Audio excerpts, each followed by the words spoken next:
Hey everyone, it's Bunny. Welcome back to my channel. I hope you're all doing really well. Today, firstly, let me just start by apologizing for the delay in this hoodie that I made for my husband. But I'm here now and let's get started. You will need a sweater, an existing sweater or hoodie to take your measurements from. Because that's what I did, and I will insert pictures of how I measured for every section somewhere on the screen, so bear with me while I figure out all of that. But I'll also show you on my lovely sketch what I mean for whichever measurements you have to take. So you'll need to know how wide your hoodie needs to be. So measure from one section to the next, and for your initial chain you need to times that measurement by 2 because we're going to be working in the round, so for the entire body circumference. So his measurement was, remember, his hoodie is a double XL and his width measurement was 26 inches. 26 inches wide times 2.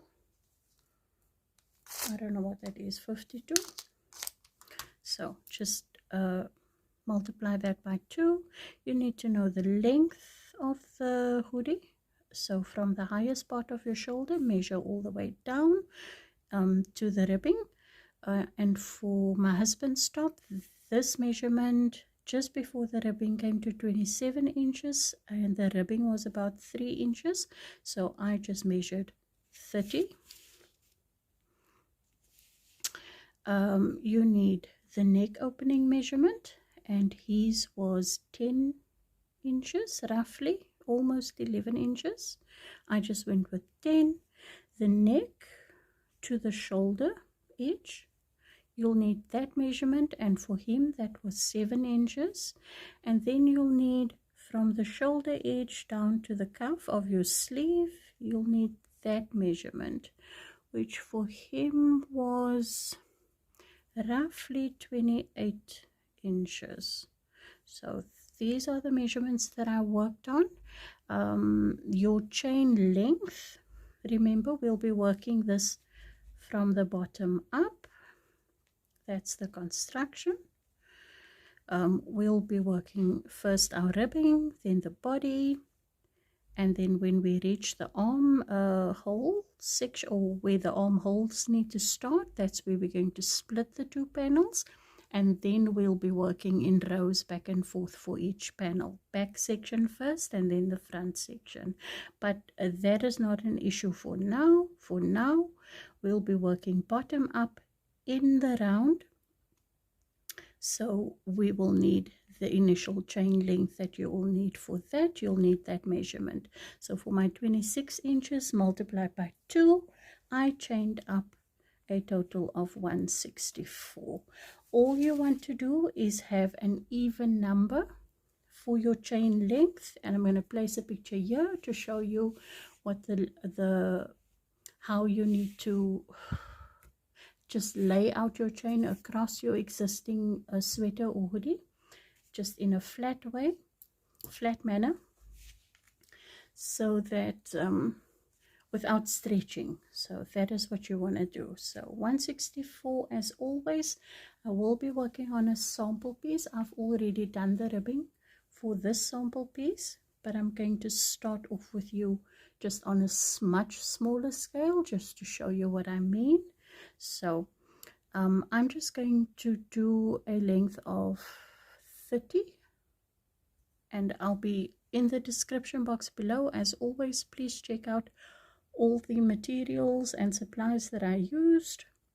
We are working with 2 hook sizes. I'm working with DK weight yarn, so my initial chain will be chained up with my 5mm, and then for the ribbing I'll be working with my 4mm. So with that said, I'm going to place a slip knot on my hook and immediately chain up 30. For you it'll be whatever measurement you have for your initial chain length, chain accordingly, again in an even number. That's all you need to be in mind. So I'm just going to go with 30.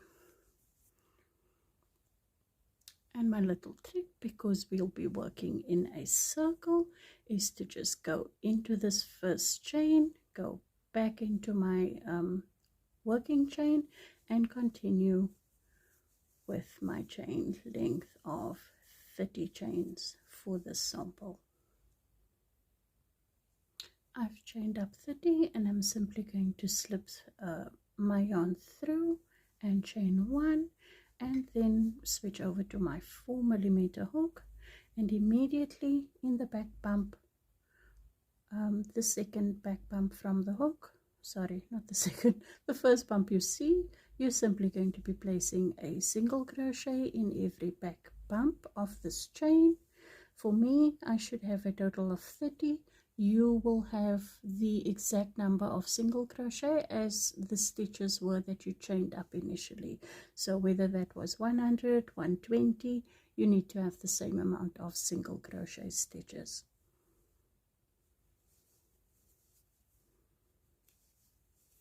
I'll meet back up with you once I reach the beginning. Your last single crochet is going to be in this first chain that we made with the tail end exposed there. So place your last single crochet and then join to the beginning with a slip stitch.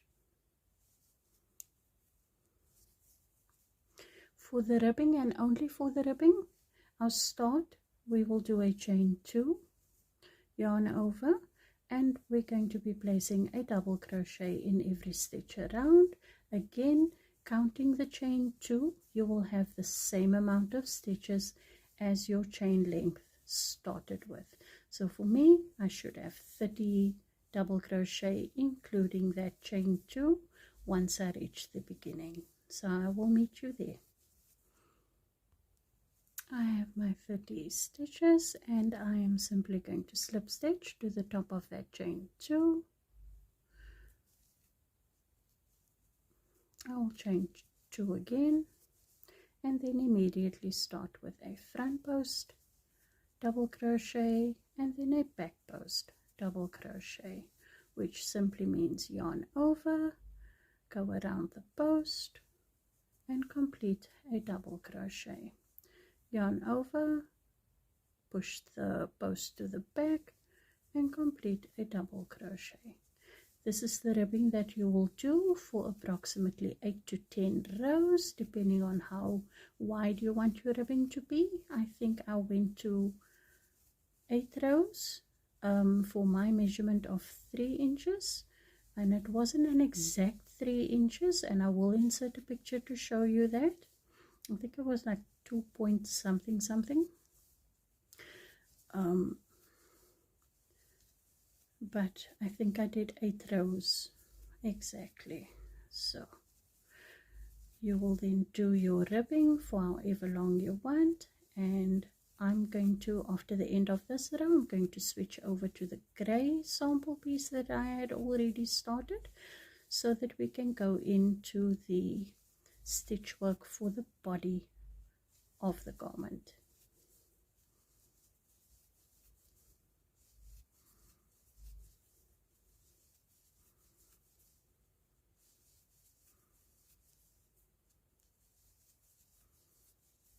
You will notice that if you started on a front post a double crochet, you'll also end on a front post double crochet, and that is a very quick and easy way to know where you are in your round. So I'm right back to my chain 2 and I will just slip stitch. So you will continue doing the very same ribbing for however many rows you need for the bottom section of your garment. So I'm going to leave this one here and I am gonna continue with my bigger sample piece. So I'm pretending that I have my 8 rounds, and now I'm switching to my 5mm for the body of the work. I have slip stitched to the beginning, and from here we are no longer chaining 2, we're simply going to chain 1 for the entire garment. Now chain 1, and now we're going to alternate the stitch work.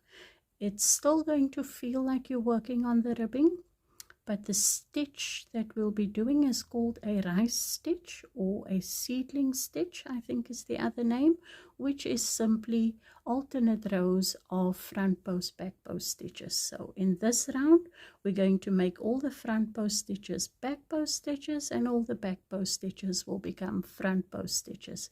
In the next round we'll be turning it around once again, and that is the simple to row repeat for the entire project. So for our first stitch, yarn over, this front post will now become a back post stitch, the back post will become a front post, and that is all that this pattern will entail until you reach the armhole, or until you want to change color if you wish. You certainly don't have to make your garment in 3 colors like I chose to.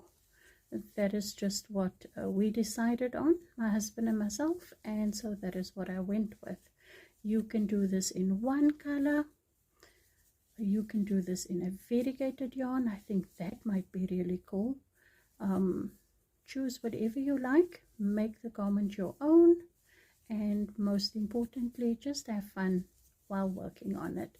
So the stitch is very simple. I'm going to meet you at the end of this row. We will simply slip stitch into that chain 1 at the beginning, and then we're going to restart by then alternating our front post and back post stitches. So I will meet you once I reach the beginning. I've reached the end of my row, and since we started this row on a back post, the last stitch must now become a back post.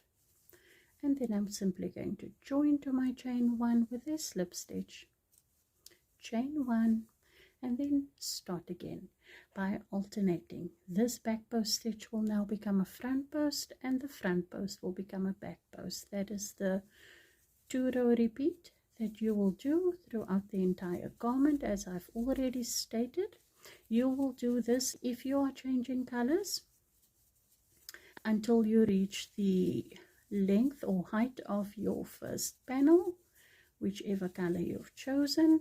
So if you're doing that for 8 inches or 10 inches, whatever the case may be, that is then where you will snip off your yarn and change color, which is what I'm going to do next. Because you will have, if you've decided to change colors like I did 10 inches in black, counting the ribbing. So my ribbing was roughly 3 inches, and then I continued with the black for 7 more inches for a total of 10. My white was also 10 inches, and my gray may or may not be 10 or 11 inches. I'm not sure at this point, because my husband is currently wearing this top, so I have no way of measuring for you right now. But in any event, the length of his top with ribbing included came to 30 inches, so I simply broke up the blocks of color in that fashion. So that is what you should be doing if you chose to go with 3 colors. If you just did 2 colors, then maybe if your length is also 30, then your 2 color panels will be 15 and 15 inches, and that is completely fine. So you do whatever your heart desires. I'm going to finish up this row, and then I'm going to show you how I changed colors. Okay, I've reached the beginning. I'm simply going to snip off my yarn, tie that end off, and then reach for a different color, and I'm simply going to make a slip knot and join in that same stitch with a single crochet, And now we're going to be placing a half double crochet in every top of every stitch around, and for this you'll need to know your stitch count. So if you started your chain length with 128, you need to have 128 including this single crochet for the entire round. So I'm simply going to start in the first front post double crochet with a half double and work all the way around. Now this sample piece of mine is 60, started with 60 chains, so I need to have 60 stitches including that single crochet. Once I am done, I will meet up with you when I reach the beginning once again. So place a half double crochet in the top of each stitch until you reach the beginning. I've reached the beginning and I'm simply going to slip stitch into that single crochet, chain one, and then restart our rice stitch. And so you'll know by the last round of your previous color which stitch you need to work now. So if your first stitch was like mine a front post double crochet, your half double crochet is now going to become a back post double crochet. You are still alternating stitches. Your next stitch of the previous color was a back post, so your next half double crochet will become a front post double stitch, and that is how you will alternate your stitches to get back to your stitch pattern. And then you will continue to grow your second panel in whatever color you chose until it reaches the length you want. And then if you're doing a third color change, we will do that after the next row. So let me do this row, I'll do one more row, and then I'll meet up with you for your third color change if that is what you chose to do. Once again, this project would look really cool in just one color as well. He simply wanted more colors so that he could wear the hoodie with different outfits, I suppose. Oh, and he has requested, oh, can I also have a pocket? I'm like, no, but you're a man and you wear pants and pants have pockets. So I'm probably not gonna make a pocket simply because I'm lazy and I actually have other work to do. But if ever I do decide to put a pocket on, it will be in the same stitch pattern, and that will be a standalone tutorial. And yeah, I will then, if I should decide to do that, I will link it in each of these parts of this tutorial, because I think this might turn out to be a 3-part series. Since there's a hoodie, there are sleeves to attach. You will be splitting your front section if you want to add buttons. However, I'm going to show you 2 options, one for a closed front and one for the open button section like I did for his hoodie. But for that I actually need the hoodie to be here just so that I can give you the exact measurements, and therefore I'm going to stop this tutorial with the next color change that we do. We're simply going to continue to work up until where we need to split for the armholes, and then I'm going to stop this tutorial and then wait for him to come home so that tomorrow I can start part number 2 by showing you how to work the split open section in the front of the hoodie. So bear with me for that. Please come back and then watch part 2 and part 3. So since I started on a back post, I ended on a back post, and now I'm simply joining with a slip stitch, chaining 1, and then alternating once again. So starting this row with a front post and then a back post. I'm going to finish up this round and then we'll do the third color change, and so I will meet you once I'm at the beginning. I'm at the end of this row. I'm simply going to slip stitch, cut my yarn, tie that off, grab my blue,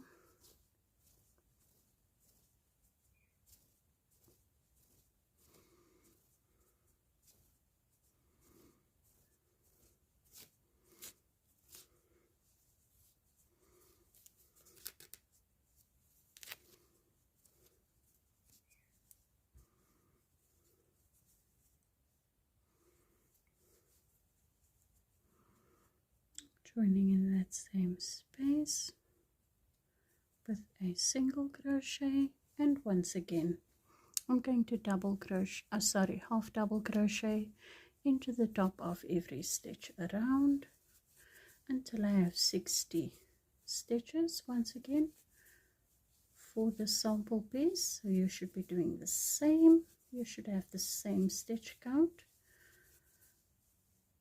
as what you started with, and I will meet up with you when I'm back at the beginning to start the next row of front post and back post stitches. And back to the beginning, slip stitching to that first single crochet, chain 1, and again, if you ended your previous color on a front post, then this first stitch will now become a back post. If you started here on a back post, then this first stitch will become a front post, and that is all you need to remember. So for me, this is not the first double crochet, sorry, my work is stretchy now. This is my single crochet. Let me just slip stitch properly, chain 1. This is my first half double crochet, which will become a back post.